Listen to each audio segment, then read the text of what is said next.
अस्सलाम वालेकुम नाजरीन। एक तरफ मारिया की शादी की खुशियां अभी शुरू भी नहीं हुई थीं कि उसकी ज़िंदगी में ऐसा तूफ़ान आ गया जिसने सब कुछ बदल दिया, और दूसरी तरफ इसी मौके पर कुछ ऐसे राज भी आहिस्ता आहिस्ता सामने आने वाले हैं जो सिर्फ एक नहीं बल्कि कई रिश्तों की बुनियाद हिला सकते हैं। नाज़नीन और फ़ाहद का ताल्लुक़ अगर शारक के सामने आ गया तो क्या होगा?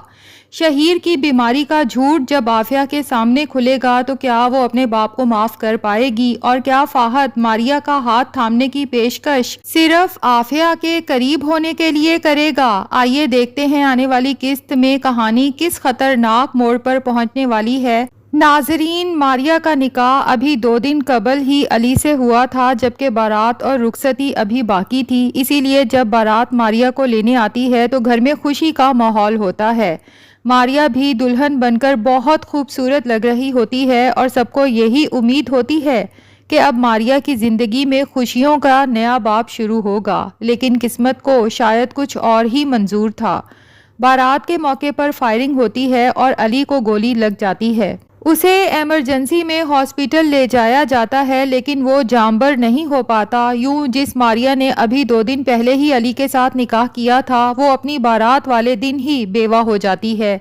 यहाँ एक सवाल ज़रूर पैदा होता है कि आखिर फायरिंग किसने की।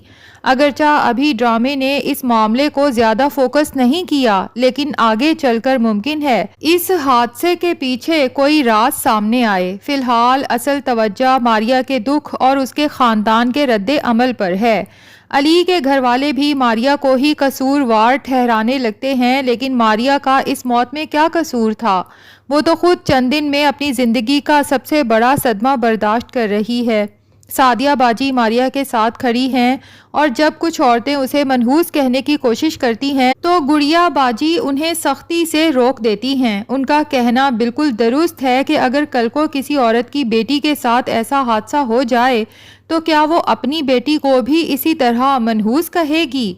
यहाँ रानी भी मारिया के दुख को महसूस करती है, लेकिन नाज़नीन इस मौके पर भी अपनी आदत के मुताबिक दूसरों के जख्मों पर नमक छिड़कने से बाज नहीं आती। जब सब घर वाले बैठे होते हैं तो वो अहमर की जॉब जाने वाली बात भी गुड़िया बाजी के सामने ले आती है।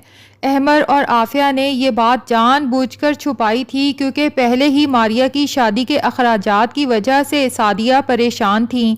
वो नहीं चाहते थे कि उन्हें मज़ीद माली परेशानी का एहसास हो, लेकिन नाज़नीन इस बात को भी घर में गलत फहमी पैदा करने के लिए इस्तेमाल करती है। अब असल दिलचस्प खेल फ़ाहद की तरफ से शुरू होने वाला है। अली की मौत की खबर सुनते ही फ़ाहद भी वहां पहुंच जाता है। आफिया पहले ही गम में टूटी हुई है और फ़ाहद उसे तसल्ली देते हुए उसका हाथ पकड़ लेता है और कंधे पर हाथ रखता है। अहमर तो उस वक्त अपनी बहन के गम में डूबा हुआ है, इसलिए शायद ये मंजर उसकी नज़र से ना गुजरे, लेकिन हमज़ा ये सब देख लेता है और फ़ाहद का आफिया के साथ इस तरह बेतकल्लुफ़ होना उसे बिल्कुल अच्छा नहीं लगता। और नाजरीन यही वो चीज़ है जिससे लगता है कि फ़ाहद अब अपना अगला कदम उठाने वाला है। मुमकिन है फ़ाहद आफिया से कहे कि अगर तुम चाहो तो मैं मारिया का हाथ थामने के लिए तैयार हूँ। आफिया के लिए ये बात हैरान कुन साबित हो सकती है क्योंकि उसे अभी तक यही शक है कि फ़ाहद की ज़िंदगी में कोई और लड़की है। उसे वो महंगा ब्रेसलेट भी याद होगा जिसे देखकर उसे लगा था कि फ़ाहद शायद अपनी गर्लफ्रेंड के लिए तोहफ़ा ख़रीद रहा है, लेकिन फ़ाहद शायद उसे ये कहे कि मेरी ज़िंदगी में कोई गर्लफ्रेंड नहीं, मेरी ज़िंदगी में सिर्फ़ एक लड़की है, लेकिन मैं जानता हूँ वो कभी मेरी नहीं हो सकती। और सबसे दिलचस्प बात यह होगी कि आफिया उस वक्त भी शायद ये ना समझ सके कि फ़ाहद उसी के बारे में बात कर रहा है। अगर फ़ाहद और मारिया के रिश्ते की बात आगे बढ़ती है तो मारिया शायद फ़ौरन शादी के लिए तैयार ना हो। आखिर वो अली से मोहब्बत करती थी और अभी अभी उसे खोया है, लेकिन वक्त के साथ अगर फ़ाहद मारिया के साथ अच्छा रवैया रखता है तो मुमकिन है मारिया के दिल में भी आहिस्ता आहिस्ता फ़ाहद के लिए जज्बात पैदा होना शुरू हो जाएं। लेकिन फ़ाहद का मकसद मारिया नहीं आफिया है और ये हम सब जानते हैं। वो मारिया के रिश्ते को इस्तेमाल करके इस घर में आने जाने के लिए अपनी जगह बनाना चाहता है। جہاں اسے عافیہ کے مزید قریب رہنے کے لیے کسی بہانے کی ضرورت نہ پڑے۔ اور یہی وجہ ہے کہ لگتا ہے آگے چل کر ماریہ بھی فہد کے جھوٹ کا شکار ہو سکتی ہے۔ اب آتے ہیں نازنین اور فہد کے سب سے بڑے راز کی طرف۔ فی الحال شارق کو اس بات کا اندازہ نہیں کہ اس کی بیوی نازنین مسلسل فہد سے رابطے میں ہے۔ صرف فون پر باتیں ہی نہیں بلکہ نازنین فہد کے ساتھ مہنگے ہوٹلوں میں کھانا تک کھاتی رہی ہے اور اس سے مہنگے مہنگے تحفے بھی لے رہی ہے۔ سوچئے جب یہ ساری حقیقت شارق کے سامنے آئے گی تو اس کا کیا ری ایکشن ہوگا؟ شارق اپنی بیوی کو کسی غیر مرد کے ساتھ اتنے قریب اور مستقل رابطے کو برداشت کرے گا؟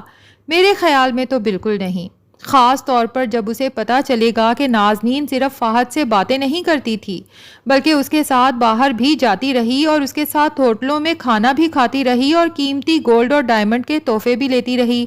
یہ حقیقت شارق کے لیے کسی صدمے سے کم نہیں ہوگی۔ اور سب سے دلچسپ بات یہ ہے کہ نازنین شاید خود بھی آہستہ آہستہ فہد کی طرف مائل ہونے لگے، کیونکہ جس طرح فہد اسے مہنگے ہوٹلز میں لے جاتا ہے، قیمتی تحفے تحائف دیتا ہے اور خاص ہونے کا احساس دلاتا ہے، جبکہ شارق اس کے ساتھ ہمیشہ غصے اور سختی سے پیش آتا ہے، تو ممکن ہے نازنین کے دل میں یہ خیال آ جائے کہ کاش فہد میرا شوہر ہوتا۔ یہ خیال اگر صرف دل تک رہے تو ایک بات ہے، لیکن اگر نازنین نے اس خواہش کو حقیقت بنانے کی کوشش شروع کر دی تو پھر اس کا اپنا گھر بھی خطرے میں پڑ جائے گا۔ اور اب ناظرین، سب سے بڑا دھماکہ عافیہ کی زندگی میں ہونے والا ہے۔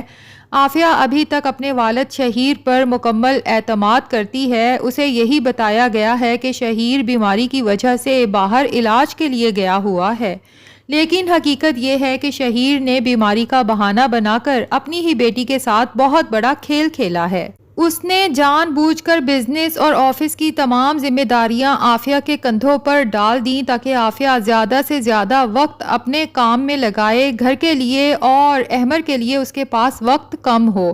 اور سب سے اہم بات یہ ہے کہ فہد کو بھی اسی ماحول میں عافیہ کے قریب رہنے کا موقع ملتا رہے۔ جب یہ راز عافیہ کے سامنے آئے گا تو اس کا رد عمل بہت شدید ہو سکتا ہے، کیونکہ عافیہ کے لیے شہیر صرف اس کا باپ نہیں، اس کا سہارا اور اس کا اعتماد بھی ہے۔ اگر اسے پتہ چلا کہ اس کے باپ نے بیماری کا جھوٹ بولا، اسے جان بوجھ کر بزنس میں الجھایا اور فہد کو اس کے قریب رکھنے کے لیے پورا منصوبہ بنایا، تو عافیہ کے لیے یہ فیصلہ کرنا بہت مشکل ہوگا کہ وہ اپنے باپ کو معاف کرے یا نہیں۔ لیکن مجھے لگتا ہے کہ آخر کار عافیہ حقیقت سامنے آنے کے بعد احمر کے ساتھ کو اور اپنے گھر کو ہی ترجیح دے گی، کیونکہ جب اسے پتہ چلے گا کہ اس کے شوہر اور اس کے رشتے کو توڑنے کے لیے اس کے اپنے باپ نے فہد کے ساتھ مل کر کھیل کھیلا، تو شاید پہلی بار اسے احساس ہوگا کہ احمر کی کچھ باتیں محض شک نہیں بلکہ حقیقت پر مبنی تھیں۔ اور پھر ایک طرف نازنین اور فہد کا راز کھلے گا، دوسری طرف شہیر کی حقیقت عافیہ کے سامنے آئے گی، جبکہ فہد خود ماریہ کے رشتے کی آڑ میں اس گھر میں داخل ہونے کی کوشش کرے گا۔ یعنی آنے والے دنوں میں ایک ہی گھر کے اندر جھوٹ، دھوکہ، محبت اور سازشیں ایک دوسرے سے ٹکرانے والی ہیں۔ اب دیکھنا صرف یہ ہے کہ سب سے پہلے کون سا راز کھلتا ہے۔ کیا شارق کو اپنی بیوی نازنین اور فہد کے تعلق کا پتہ چلے گا؟ کیا وہ نازنین کو معاف کر پائے گا؟ کیا عافیہ اپنے باپ شہیر کی حقیقت جان کر اس سے رشتہ توڑ دے گی؟ اور اگر فہد ماریہ کا رشتہ قبول کرتا ہے تو کیا ماریہ کو کبھی پتہ چلے گا کہ وہ اس کے قریب نہیں بلکہ عافیہ کے قریب آنے کے لیے ماریہ کی زندگی میں داخل ہوا تھا؟ میری نظر میں اصل خطرہ اب ماریہ کی شادی نہیں بلکہ وہ راز ہے جو اس شادی کے بعد ایک ایک کر کے سامنے آنے والے ہیں، کیونکہ جب سچ سامنے آئے گا تو صرف ایک گھر نہیں، کئی رشتے ایک ساتھ ٹوٹ سکتے ہیں۔ تو ناظرین، یہ تو ہماری پریڈکشن ہے، ویسے آپ کو کیا لگتا ہے؟ کیا فہد عافیہ کے قریب ہونے کے لیے اب ماریہ کے ساتھ رشتے کا ڈرامہ کر سکتا ہے یا نہیں؟ کمنٹس میں ضرور بتائیں۔ ریویو اچھا لگا ہے تو ویڈیو کو لائک اور چینل کو سبسکرائب بھی کر دیں۔